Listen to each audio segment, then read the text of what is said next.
Do you have any sense at all as to how much this issue could influence the 2024 presidential election and how much voters are paying attention to this?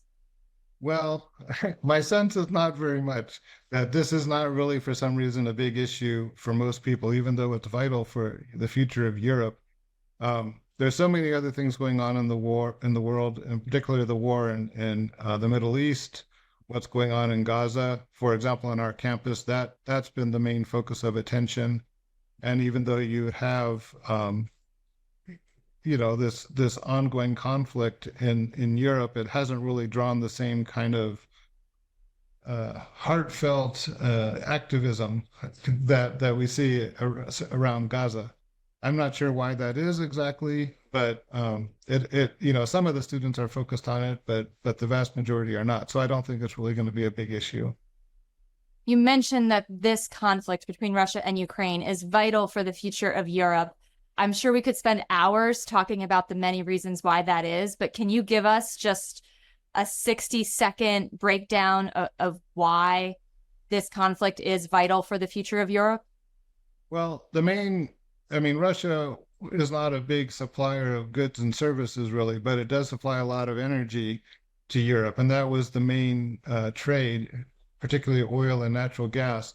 And so as we think about a green energy transition and where the world is heading once we get away from the use of fossil fuels, I think this is having a major impact on what the Europeans are thinking about. So whether they source their natural gas from other places, whether it's LNG or something else, or they actually make a real transition to wind, solar, other forms of renewable energy.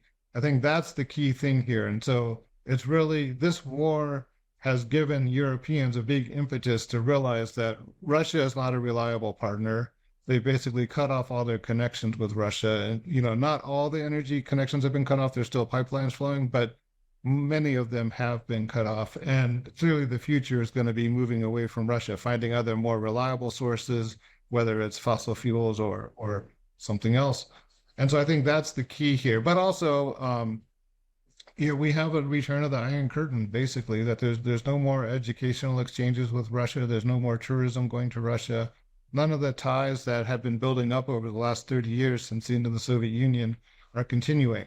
And so countries like Finland, Sweden, they're joining NATO now.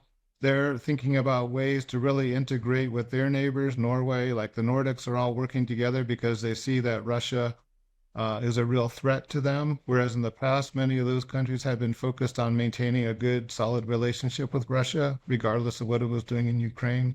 So that's been a real shift. So I think the West is really getting its act together and figuring out how they can work together against this threat that Russia's providing. And that's a big change that we've seen in Europe in the last few years.